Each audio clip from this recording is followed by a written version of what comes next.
Hello and hi and welcome once again. My name is Chris Shelton, coming to you live from partly cloudy San Jose, California, and it's very cold. And no, you don't have to run for the hills. This is not a Freddy Krueger or Nightmare on Elm Street movie gig, but what we're talking about today is the meat that we eat. And for those of you who don't know, even though I've been in clinical practice with Chinese medicine, teaching Qigong, and seeing clients in my clinical practice using medical Qigong for the last 18 years. I was a butcher actually for 21 years. And one of the things that I wanted to talk to everybody about that we take for granted is the meat that we eat. So hopefully I don't step dogs. All right, the dogs are safe. Put the knives down. Okay, great. So anyways, the meat that we eat. Now, this is something that we need to take serious and no hot dogging around about it, because what people don't understand is the meat that you eat, the energy of that meat, if you do eat meat, actually affects your body. So everything inside of us and everything that we consume, everything around us is an expression of qi, including food. So all this month what we're going to be talking about is the different types of foods, and some foods that you may think are healthy for you that actually can contribute to disease, depending on your typology, but also depending on what it is that's going on with you. For example, if you have cancer, one of the things that they say to do is not to eat chicken, because chicken is one of the hottest energy-wise. Chicken is they say warm to hot energetically. And if you think about a chicken energy is hot because it has to produce so many eggs, and you need heat in order to transform. So what happens is that if you don't have that heat, then you're not going to be able to produce that many eggs to be able to produce more chicks or eggs, if that's what you like. So actually, one of the things that they don't recommend is if you have any type of heat indications like leukemia, so certain types of cancers that are considered hot would be leukemia, and you can tell this by having excessive thirst, maybe a red face and a red peeled tongue. Okay, so some meats, for example, are not indicated. Now, if you have a cold, a chicken is great for you because you want that energy of the heat in some cases to be able to push out the cold or the flu type symptoms. That's why mama's or grandma's chicken noodle soup is so good for you during those times where your body is deficient.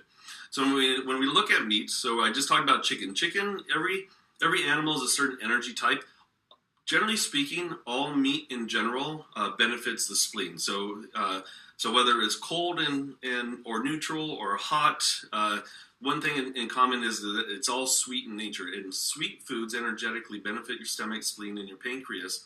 And 9 times out of 10, when we go for something sweet because we're craving something sweet, the problem is that it's our spleen's way of knocking on our back door saying, hey, listen to me. I'm deficient here and I need some help. But what ends up happening is we actually end up going towards things like sugar or carbs, pasta, breads, those kinds of things. But what it really wants is it wants things like sweet potatoes, pumpkin, oatmeal, molasses, dates, and then any of the meat categories. Now, for those of you that are not meat eaters, that's okay too. But in today's segment, I really want to just hone in and talk about the energetic properties of meat. So I talked about chicken. And energetically, chicken is warm to hot. Now, a chicken egg, though, is cool in nature. And then lamb would be considered hot. Fish, if it's farm-raised fish or lake water fish, it's generally considered neutral. But ocean water fish would be considered cool in nature. Things like oysters and clams and crabs would be considered cool energetically. Oysters would be considered neutral, and then things like shrimp would be considered hot. So if you start to study and look a little bit deeper into the energetic properties of food, not just its energetic or not just its nutritional value, sometimes, depending on what your condition is, some of these foods actually may be indicated or contraindicated based upon what's really going on inside your body. So when we look at for example, when we look at pork generally speaking is cool in nature energetically. It's also energetically sweet, so it benefits the spleen also. And then when we look at beef, then beef is considered warm energetically also benefits the spleen. Now, if you know that you have a spleen deficiency and maybe or blood deficiency, so let's say you're anemic or you have low energy, maybe you have a sallow white complexion, one of the things you could actually do in order to tonify the spleen is you could actually take some organic grass-fed beef and you could and make it ground meat in particular. And what you're going to do is that you're going to go ahead and cook that. Once you cook it, then you're going to soak it in warm water for about 10 minutes, and then you drink the juice from that, and that will actually help to benefit the spleen. All these like crew in the back here just made a funny face at the idea of drinking the juice. But anyways, that's something that's just a simple remedy that you could do to help to tonify, build your spleen. Now, sometimes people, and I understand why, people don't eat animal byproducts because of religious reasons, spiritual reasons, because of the humane reasons, and that's one of the things I want to address here today is the humanity of the animals, and when you're not taking care of the animals properly and you're not slaughtering them properly, then the energetic feedback from it. But sometimes, for example, people will make these decisions. And I hear different stories. People will say to me, "Well, Chris, we're not meant to eat meat and such." Now, I know for myself, for example, like I don't really enjoy meat that much. I enjoy things like fish and tofu a lot more than I do red meat anymore. But if you're somebody who is deficient, then something like I was talking about, like blood deficiency, for example. One of the best ways to build your blood, honestly speaking, is eating meat.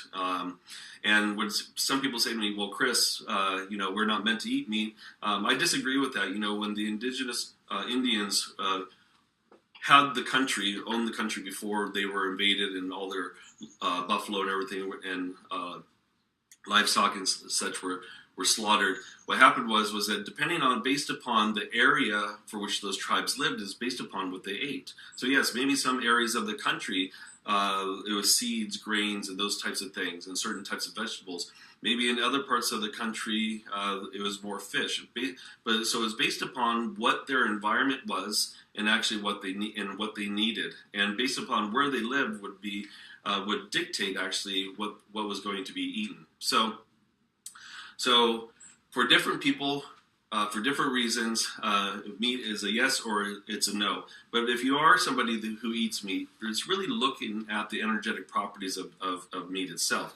For example, chicken, one of the bad things about chicken is that if it's not,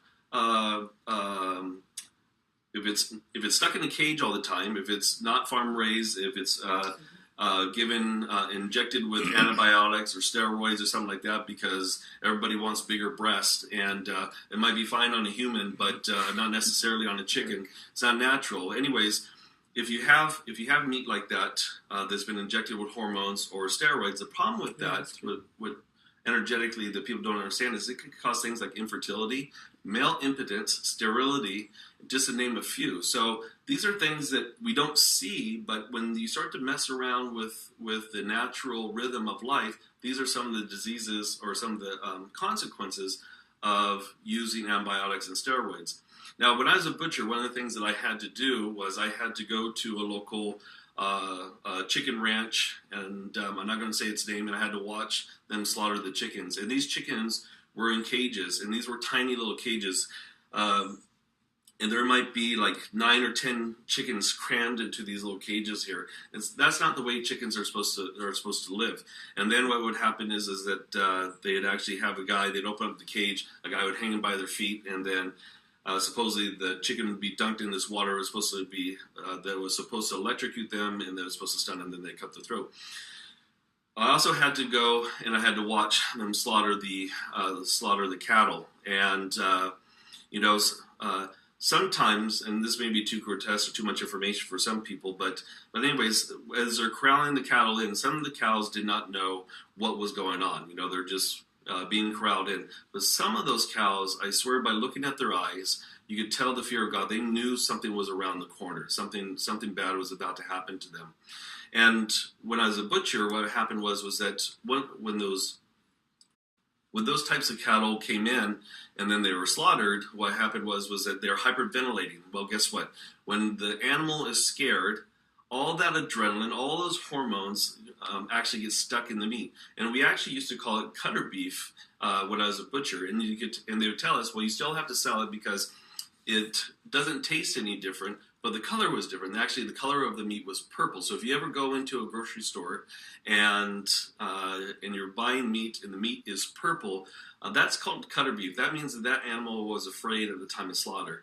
And I don't care what anybody says, that energy goes inside your body, and you have to be really aware about what you're putting inside your body.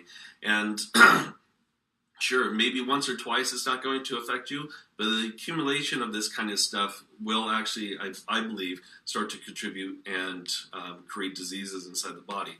So one of the things I liked when I was a butcher is that at one of the stores I worked at in Palo Alto I worked with a kosher butcher, and the kosher butcher actually was separated from us other butchers. And what's great about the kosher butchering is that there's a whole process, a spiritual process that goes in. It's not just about killing the animal and then serving it up and then bringing it to the market and then off we go. No, there's a whole process that goes on, and there's respect for the animal, and there's humane ways, and they have a more humane way of slaughtering the animal before actually cutting it up and then bringing it out to the market. So there's different ways that you could actually do things in order to benefit the energy of the meat that's going inside your body. So I'm really big, if you are going to eat meat, make sure that it's grass-fed,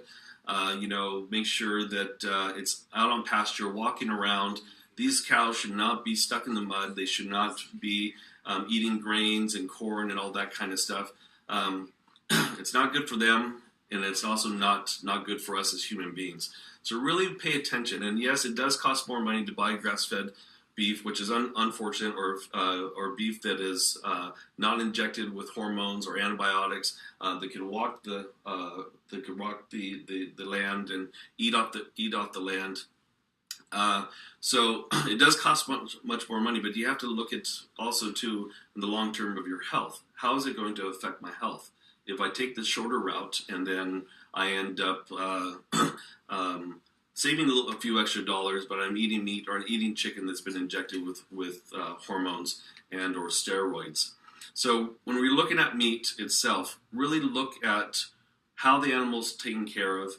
And I think it's really important that it is a spiritual process. And what's interesting is that I was actually talking to a client of mine a couple of days ago, and he said as a kid they used to go deer hunting, and he said, the deers that were running and then they take a shot and shoot and kill the deers, those deers, because they're in a full sprint out of fear trying to get away, when they slaughter them, that meat was really hard and rubbery. He said it wasn't good for anything else but maybe some beef, but some jerky. The deers that they're able to sneak up on and then shoot, then he said that meat was more like butter, and then he goes, it's quite amazing. So anyways, I've never been hunting myself, so I don't know, but I do know from being a butcher for 21 years, you can tell the difference. And the same diseases that we get, I would see this as well inside the animals that I had to process for the for the supermarket chain that I was working for. So so people say to me, so Chris, well, what can I do? How do I know? Well, I would do some research and see, where the meat is coming from, how it's being raised. Really do an inventory check and see what's going on, how it's being raised, how the animals are being taken care of. Because energetically, we want to make sure that those animals are being nurtured properly. And then when we consume it, we don't just take it for granted that we're consuming this. So, and like I said at the beginning of my talk here, sometimes meat is not for everybody, and sometimes it is contraindicated for certain conditions. And so you have to know your constitution. We're all like snowflakes, and like a snowflake, there's not another snowflake exactly like like the one next to it. Same thing with human beings. So understand your constitution, understand what it is that you need, and if you are suffering from some type of disease or some type of illness, really pay attention to whether or not you need to eat meat, add meat to your diet in order to help you get over the deficiency or the disease itself, or you need to just stay away from meat because you need to have a very bland and plain diet because your digestive system is already too weak in and of itself. So some of the things that we can do, though, also to nurture our stomachs, that people take for granted. It's not just about the food or the meat that we eat and what we're putting into our bodies. It's also emotionally how we're eating. Are you an emotional eater? There's so many of us that are emotional eaters, and addiction comes in all different forms. And there's just like they have a 12-step program for alcohol and drug abuse, there's also a 12-step program for food addictions as well too. So understanding that if you are an emotional eater, really take a look at what is the root of that, and seek out doing different Qigong practices, maybe some NLP, some EFT, in order to get to the root of what that issue is. Other things that people take for granted too is standing while they're eating. My wife and I, Parisa, we have the kids, we have the business here in San Jose and in Los Angeles. We're really busy, but every morning, no matter how much is going on for that day, I always sit down, I always eat my breakfast. I don't eat and run, and and also I'm conscious while I'm eating. So what does that mean? That means that I'm paying attention to what I'm eating. I'm not watching TV or something else, because some of the other things that people take for granted is, oh, well, I can have a TV in the kitchen with me or in the dining room, and if you're not conscious while you're eating, and let's say you're watching a TV show or a movie that's really exhilarating or exciting, well, that adrenaline response actually triggers, or the sympathetic nervous system actually triggers this adrenaline dump, right, for you to get caught up in the moment. Well, guess what? When that happens, the blood that's necessary to aid in digestion then moves to the heart, to the lungs, to the brain, and to the extremities, because the nervous system thinks, oh man, I have to get ready to get out of here. So guess what? That food will sit. All right. So what we want to do is we want to be present. Now, every once in a while, if you enjoy a meal with the family and in front of the TV, I think that's okay. It's for the people like my father, for example, who had a TV in every single room of his house. That's what I'm talking about. It's not being present while eating. And as a result of that, he would eat and he would shovel food down his throat and not really realizing how much food he was actually eating, because he was so caught up in the TV show or the movie that he was watching. Okay, so making sure that you're present while you're eating, making sure that you sit down while you're eating, chew your food. The other thing you do too is maybe if you are overweight and you want to lose weight, maybe instead of having the big massive plate where you could have a whole chicken on there, maybe cut it down to a smaller plate and just stick to that one serving. My friend Eric the trainer, if you saw us last week on our YouTube live, one of the things that he says is to make sure you don't eat after 7 p.m. And that's a big one too, is not eating after 7 p.m. Now this next thing I'm going to talk about is really big, because this applies to so many families out there, and that is not having a heated discussion while you're eating. If there is anything of importance that you need to talk about, anything you need to address with the kids, wait till after dinner or some other time. But during dinner time should be a sacred time where you enjoy and you give grace and you give thanks for the food that you have in front of you, and also for the company that you have. Because I know for myself, the dysfunctional home that I grew up in, fighting, arguing was part of the staple that went along with the meal. And so guess what happens? As a kid, a lot of times I go to bed with an upset stomach or a knot in my stomach because my food was not able to digest properly. So if you have something serious to talk about with somebody else, try not to do it at the dinner table. Try to take it away from the dinner table and do it at some other point in time. So what happens then if we do have an upset stomach? What happens if we eat too fast or we do eat too much food? Well, one of the Qigong practices that I like to do is I like to do the Qigong practice that I call massaging the yang organs. It's on our YouTube channel. It's also in our book. So, and then click the link below if you're interested also in becoming possibly a Qigong teacher, because we have an online Qigong teacher training program. But the massaging the yang organs consists of standing out with your feet out about shoulders width apart, and my knees are going to be slightly bent. Now, when we talk about yang organs, there's yin and yang, or yin and yang, depending on how you want to pronounce it. And I'll just go ahead and say it as yang. So your yin organs, like your heart, your spleen, your kidneys, your liver, your lungs, all have a yang organ counterpart or a yang organ counterpart.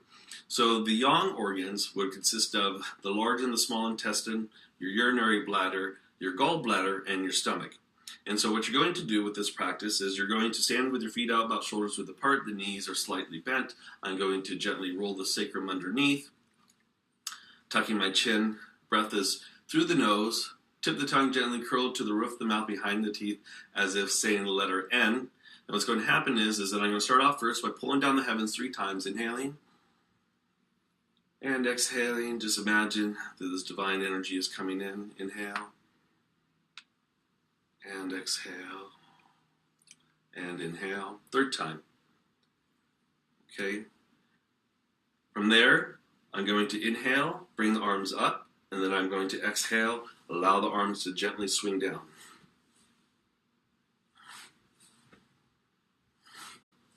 Inhaling and exhaling as the arms swing. Now notice how I'm kind of bouncing here, because what I'm doing is I'm using my legs as a pump to actually help to pump the blood and the chi up to the viscera, up to the heart. And now if you do have an upset stomach, to make this into more of a mindfulness practice, what you do is you close your eyes, and as you inhale, you imagine golden light coming up, massaging the intestines and the stomach. As you exhale, you would imagine that the stomach upset or intestinal issues leaves out the feet, going several feet away from the body like a dark cloud, deep into the ground. Okay? So some people say to me, well, Chris, I don't have a gallbladder. Well, guess what? The energetic pathway that fed the gallbladder is still there. So you still imagine where the gallbladder is, and as you inhale, golden light fills up into that area. And then as you exhale,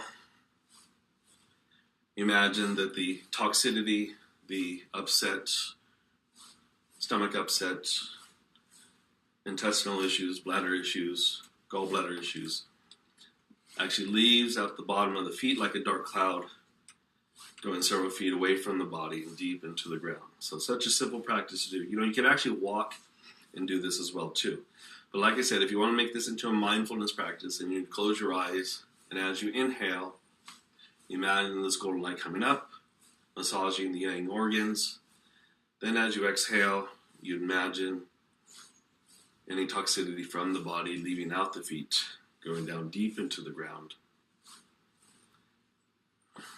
And then from here, we finish by pulling down the heavens 3 times. Inhale and exhale. Inhale and exhale. Inhaling and exhale. Okay, so that feels really, really, really good. Okay, so just to wrap up here. Today what we discussed was discussed about the energetic properties of meat. And just as a really quick review, all meat is considered pretty much sweet in nature. So all meat, whether it's fish or pork, whatever, actually benefits your spleen, stomach, and your pancreas. Beef is warm by nature. Chicken is warm to hot by nature. Turkey is warm by nature. Lamb is hot by nature. A chicken egg is cool by nature. Fish, lake water fish, river fish would be considered neutral by nature, whereas ocean water fish would be considered energetically cool by nature. And things like crab and or clams are cool by nature. Oysters would be considered energetically neutral by nature. And then things like shrimp would be considered energetically hot by nature. All right. Also, what we talk about too is how are these animals taken care of? If you are somebody who eats meat or somebody who needs meat in their diet to benefit their health, really paying attention to how the animals are taken care of. I think that's of utmost importance. And being a butcher for so many years, like I said, I saw things that were not correct, and And that's why I got out of the part of the reason why I got out of the industry is because I just couldn't handle anymore the energetics surrounding that whole field that I was in. Unfortunately, though, it's something that we need to have, so it's not something that's going to go away, because there are people, like I said, because of health issues especially, they do need to eat meat sometimes, but really making sure that the animal is blessed, taken care of. I suggested, eating kosher beef, for example, there's a whole process. It's not just about killing the animal and then serving it. No, there's a whole spiritual process, thanking the animal for its life that it's given. And, when you treat an animal like that, then guess what? Energetically, that comes back to you, all right? So really making sure that the animals are taken care of and raised the way that they're supposed to be raised is of the utmost importance. Do your homework, do your research. It really benefits your health to understand what is going on with the food that you're putting into your body, where it's coming from, and how they are raised and how they are taken care of. Because we all are energetically in this mix together. Animals, the air, the plants, humans, we're all in this together. So we all have to have compassion for one another, and compassion really for the life that we're given. And when something gives its life for us, to really be thankful and grateful for that species and what it's doing for us. And again, for some people, meat's not the way to go. That's okay. And also, as you age, you may find, as you get older, like me, as I'm aging here, I'm finding that I want less and less and less meat. I give you a couple remedies, or remedy for, let's say, blood deficiency or energy deficiency that you could do. And I gave you a Qigong practice, massaging the yang organs. So take note as to what I'm talking about. Do your homework, do your research. What we're doing here is we're giving people different tools and looking at different subjects that affect us all. And the rest of this month, we're going to be talking about the energetic properties of meat. We're going to be talking about the different internal organs coming up and different flavors that benefit those internal organs. And like I said, sometimes what you think might be healthy for you because you read some magazine, saw something on TV, may not be healthy for you. So really do your homework. Oh, one last thing. If you want to understand the energetic properties of food, this is a fantastic book. It's called The Tao of Nutrition by Dr. Mao Xing and Kathy McNeese. And this is a great book because there are some recipes in there. It will talk about the nutritional value of the different fruits, vegetables, seeds, etc. But also will give you some remedies, and also will tell you contraindications and indications of when you should be eating whatever food that it is that you're putting into your body. So I have a saying, it's almost like that Finding Nemo when the sharks were going through their 12-step program, and they would say, fish are friends, not food. Well, in this case here, our food is our medicine, and it's not just food. So I'm Chris Shelton, coming to you live from San Jose, California. Until next week, may the chi be with you.